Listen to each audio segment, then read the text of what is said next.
Where the Red Fern Grows by Wilson Rawls. Chapter 7. It seems that the worries and wants of a young boy never cease. Now that I had my pups, another obstacle had cropped up. This one looked absolutely impossible. I had to have a coonskin so I could train them. With my 3 little traps and a bulldogged determination, I set out to trap Mr. Ringtail. For 3 solid weeks, I practically lived on the river. I tried every trick I knew. It was no use. I just couldn't catch the wily old coons. In desperation, I went to my grandfather. He smiled as he listened to my tale of woe. "Well, we'll have to do something about that," he said. "To train those dogs right, you'll need that coon hide, that's for sure. Now you watch the store while I go over to my tool shed. I'll be right back." After what seemed like an eternity, I saw him coming. He was carrying a brace and bit. That was all. With a mischievous little smile on his face, he said, "You wouldn't think a fellow could catch a coon with this brace and bit, would you?" I thought he was kidding me, and it made me feel bad. "Why, Grandpa," I said, "you couldn't catch a coon in a jillion years with that thing. You just don't have any idea how smart they are." "Yes, you can," he said. "You bet your boots you can. Why, when I was a little boy, I caught coons on top of coons with one of these things." I saw Grandpa was serious, and I got interested. He laid the brace down on the counter, picked up a small paper sack, and filled it about half full of horseshoe nails. "Now you do everything exactly as I tell you," he said, "and you'll catch that coon." "Yes, sir, Grandpa," I said. "I will. I'll do anything to catch one of them." "Now, the first thing you'll need is some bright objects," he said. "The best thing is a bright, shiny tin. Cut out some little round pieces, a little smaller than this bit. You understand?" I nodded my head. "Now," he said, "you go down along the river where there are a lot of coon tracks. Find a good solid log close by and bore a hole down about 6 inches. Drop one of the bright pieces of tin down in the hole, and be sure it's laying right on the bottom." I was all ears. I didn't want to miss one word my grandfather said. Now and then I would glance at him to see if he was kidding me. In a serious voice, he went on talking. "Now pay close attention," he said, "because this is the main part of the trap." With eyes as big as a hoot owl's, I looked and listened. He took 4 of the horseshoe nails from the sack. With the thumb and forefinger of his left hand, he made a small O about the size of the bit, which was 1.5 inches in diameter. "Now, we'll say this is the hole you bored in the log," he said. "About 1 inch apart, drive these nails in on a slant opposite each other."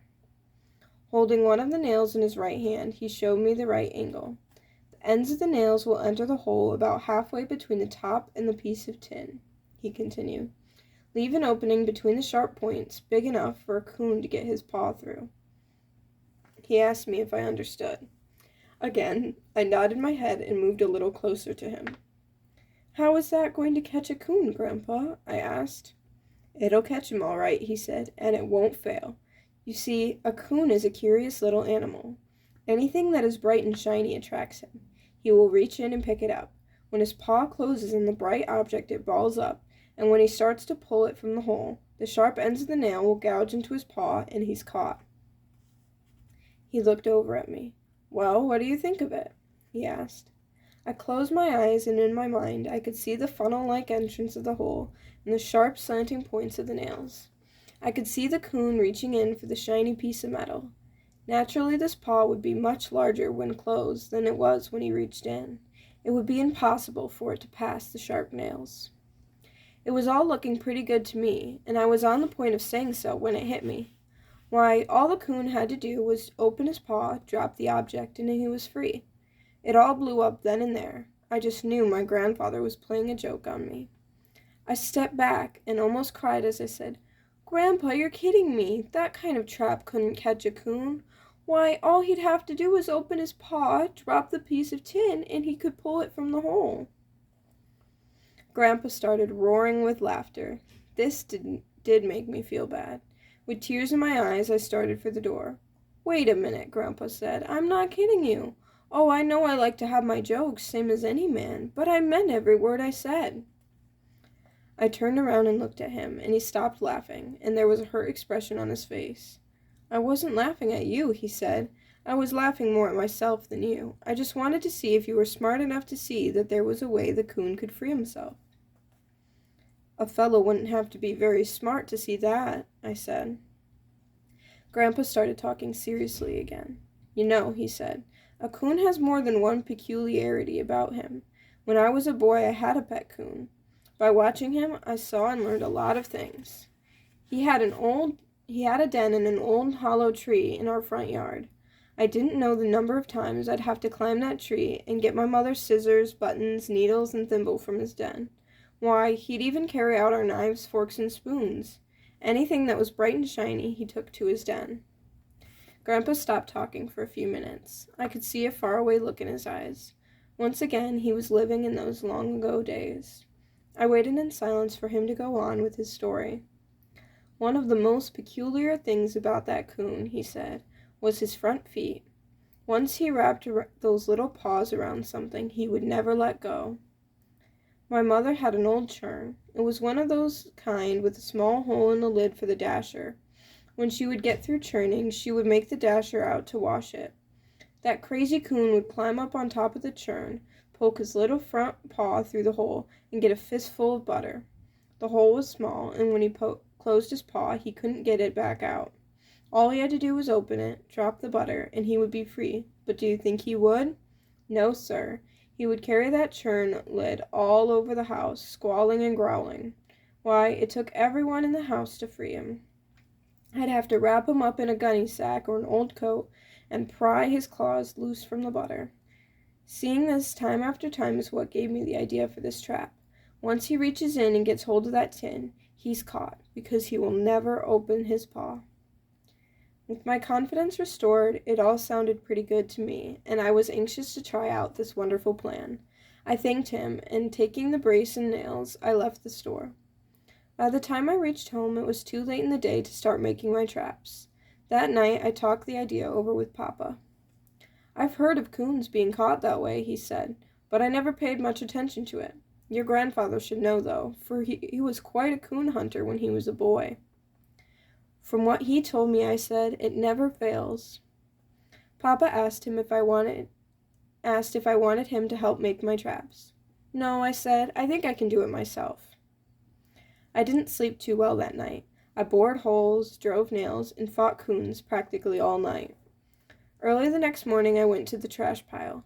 As I stirred around in the rusty old cans, I thought of another time I had searched for a can. Finally, I found the one I wanted. It was bright and shiny. Everything was going along just fine until Mama caught me cutting out the circles of tin with her scissors. I always swore she could find the biggest switches of any woman in the Ozarks. That time she overdid it. I was almost to the river before the stinging stopped. It wasn't hard to find any places for my traps. All along the river, large sycamore logs lay partly submerged in the clear blue water. On one where I could see the muddy little tracks of the ringtails, I bored a hole, dropped in a piece of tin, and drove my nails. On down the river I went, making my traps. I stopped when I ran out of nails. Altogether, I had 14 traps. That night, Papa asked me how I was making out. "Oh, all right," I said. "I've got 14 of them made." He laughed and said, "Well, you can't ever tell. You may catch one." The next morning, I was up with the chickens. I took my pups with me, as I just knew I'd have a big ring-tailed trap, and I wanted them to see it. I was a disappointed boy when I peeked out of a canebrake at my last trap and didn't see a coon. All the way home, I tried to figure out what I had done wrong. I went over to Papa. He put his thinking cap on and thought the situation over. "Maybe you left too much scent around when you made those traps," he said. "If you did, it'll take a while for it to go away. Now, I wouldn't get too impatient. I'm pretty sure you'll catch one sooner or later." Papa's words perked me up like the air does a deflated inner tube. He was right. I had simply left too much scent around my traps. All I had to do was wait until it disappeared, and I'd have my coon hide. Morning after morning, it was the same old disappointment. No coon. When a week had gone by, and still no results from my traps, I gave up. What little patience I had was completely gone. I was firmly convinced that coons didn't walk on sycamore logs anymore, and bright shiny objects had about as much effect on them as a coonhound would. One morning I didn't get up to run my trap line.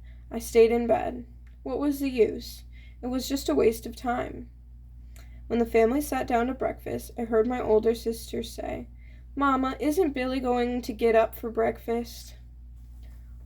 "Why, is he in his room?" Mama asked. "I didn't know. I thought he was down looking at his traps." I heard Papa say, "I'll go wake him up." He came to the door and said, "You better get up, Billy. Breakfast is ready." "I don't want any breakfast," I said. "I'm not hungry." Papa took one look at me and saw I had a bad case of the ringtail blues. He came over and sat down on the bed. "What's the matter?" he asked. "You having coon trouble?" "Grandpa lied to me, Papa," I said. "I should have known better. Who ever heard of anyone catching a coon with a brace and a bit and a few horseshoe nails?" "I wouldn't say that," Papa said. "I don't think your grandpa deliberately lied to you. Besides, I've heard of coons being caught that way." "Well, I don't think I've done anything wrong," I said. "I've done everything exactly as he said, and I haven't caught one yet." "I still think it's that scent," Papa said. "You know, someone told me, or I read it somewhere, that it takes about a week for scent to die away. How long has it been since you made those traps?" "It's been over a week," I said. "Well, the way I figure, it's about time for you to catch one." "Yes, sir. I wouldn't be surprised if you came in with one any day now." After Papa had left the room, I lay thinking of what he had said. Any day now. I got up and hurried into my clothes. As soon as I was finished with breakfast, I called my pups and lit out for the river. The first trap was empty. So was the second one. That old feeling of doubt came over me again. I thought, it's no use. I'll never catch one, and I so need the skin to train my pups. On the way to my third trap, I had to walk through a thick stand of wild cane. It was tough going, and my pups started whimpering. I stopped and picked them up. "We'll be out of this in a few minutes," I said, "and then you'll be all right." I came plowing out of the matted mass and was right on the trap before I realized it. I was met by a loud squall. I was so surprised I dropped the pups. There he was, my first coon. He was humped up on the sycamore log, growling and showing his teeth. He kept jerking his front paw, which was jammed deep in the hole I had bored. He was trapped by his own curiosity. I couldn't move, and I felt like the wind had been cut off. I kept hearing a noise, but couldn't make out what it was. The movement of the boy pup shook me from my trance. The unidentified sound was his bawling. He was trying to climb up on the log and get to the coon. I yelled at him and darted in to get hold of his collar. On seeing my movement, the coon let out another squall. It scared me half to death. I froze in my tracks and started yelling again at my pup. The girl pup worked around behind the coon and climbed up on the log. I screamed at her. She paid no attention to me. Digging his sharp little claws in the bark, the boy pup made it to the top. He didn't hesitate. Straight down that sycamore log he charged. With teeth bared, the coon waited. When my pup was about 2 feet from him, he made a lunge. The coon just seemed to pull my pup up under his stomach and went to work with tooth and claw. The girl pup saved him. Like a cat in a corn crib, she sneaked in from behind and sank her needle-sharp teeth in the coon's back. It was too much for old Ringy. He turned the boy pup loose, turned around, and slapped her clear off the log. She came running to me, yelping her head off. I grabbed her up in my arms and looked for the boy pup. When the coon had turned him loose, he too had fallen off the log. He was trying to get back to the coon. I darted in and grabbed him by the hind leg. With a pup under each arm and running as fast as I could, I lit out for the house. Coming out of the bottoms into a fresh plowed field, I set my pups down so I could get a little more speed. I started yelling as soon as I came in sight of the house. Mama came flying out with my sisters right behind her. Papa was out by the barn harnessing his team. Mama yelled something to him about a snake. He dropped the harness, jumped over the rail fence, and in a long lope started for me. Mama reached me first. She grabbed me and shouted, "Where did it bite you?" "Bite me?" I said. "Why, Mama, I'm not bit. I've got him, Mama, I've got him." Got what? Mama asked. A big coon, the biggest one in the river bottoms. He's this big, Mama. I made a circle with my arms as big as a 20-gallon keg. Mama just groaned way down deep and covered her face with her hands. Some big tears squeezed out between her fingers. Almost in a whisper, I heard her say, "Thank God, I thought you were snake-bitten." My sisters, seeing Mama crying, puckered up and started bawling. "He needs a whipping," the oldest one said. "That's what he needs, scaring Mama that way." Something busted loose inside of me, and I cried a little too. "I didn't mean to scare Mama," I sniffed. "I just wanted everyone to know I caught a coon." Up until this time, Papa hadn't said a word. He just stood looking on. "Here now," he said, "let's have none of this crying. He didn't mean to scare anyone." Taking his handkerchief from his pocket, he stepped over to Mama, put his arm around her, and started drying her eyes. Mama poked her head out around him and glared at me. "Billy Coleman," she shouted, "if you ever scare me like that again, I'll take a switch and wear you to a frazzle." This hurt my feelings, and I really did get tuned up. "Everyone's mad at me," I said, "and I haven't done anything but catch the biggest coon on the river." Mama came over. "I'm sorry," she said. "I didn't mean to be cross, but you did scare me. I thought a rattlesnake had bitten you." "Now that that's all settled," Papa said, "we had better go get that coon." Looking at Mama, he said, "Why don't you and the girls go with us? I don't think it'll take long." Mama looked at me, smiled, and turned to the girls. "Would you like to go?" she asked. Their only answer was a lot of squealing and jumping up and down. On the way, Mama noticed some blood on my shirt. She stopped me and started looking me over. "Where did that come from?" she asked. "Did that coon bite you?" "No, Mama," I said. "I didn't get close enough for him to bite me." With a worried look on her face, she jerked out my shirt. "You don't seem to be scratched anywhere," she said. "Maybe this is where it came from," Papa said. He reached down and picked up my boy pup. His little black nose was split wide open and bleeding. I saw a relieved look come over Mama's face. Looking at me, she started shaking her head. "I don't know. I just don't know," she said. "Did that coon get a hold of this pup?" Papa asked. "He sure did, Papa," I said, "but it wasn't the coon's fault. If it hadn't been for little Ann, he'd have eaten him up." I told how my dogs had tied into the coon. Papa laughed as he fondled my pup. "This dog is going to be a coon hound," he said, "and I mean a good one." The coon started squalling as soon as we came in sight. "My goodness," said Mama, "you wouldn't think anything so small would be so vicious." Papa picked up a club. "Now everybody stand back out of the way," he said. "This won't take long." My pups were wanting to get to the coon so badly that they were hard to hold. I had to squeeze them up tight to keep them from jumping right out of my arms. My sisters, with eyes as big as blue marbles, got behind Mama and peeked around her. Papa whacked the coon a good one across the head. He let out a loud squall, growled, and showed his teeth. He tried hard to get to Papa, but the trap held him. The girls buried their faces in Mama's dress and started bawling. Mama turned her back on the fight. I heard her say, "I wish we hadn't come. Poor thing." Papa whacked him again, and it was all over. It was too much for Mama and the girls. They left. I heard the tall cane rattling as they ran for the house. After the coon was killed, I walked over. Papa was trying to get the coon's paw from the trap. He couldn't do it. Taking a pair of pliers from his pocket, he said, "It's a good thing I had these along, or we would have had to cut his foot off." After Papa had pulled the nails, he lifted the coon's paw from the hole. There, clamped firmly in it, was the bright piece of tin. In a low voice, Papa said, "Well, I'll be darned." All he had to do was open it up and he was free, but he wouldn't do it. Your grandfather was right. A sorrowful look came over Papa's face as he ran his fingers through the soft yellow hair. "Billy," he said, "I want you to take a hammer and pull the nails from every one of those traps. It's summertime now, and their fur isn't any good. Besides, I don't think this is very sportsmanlike. The coon doesn't have a chance. It's all right this time, you needed this one, but from now on I want you to catch them with your dogs. That way they have a 50-50 chance." "I will, Papa," I said. "That's what I intended to do."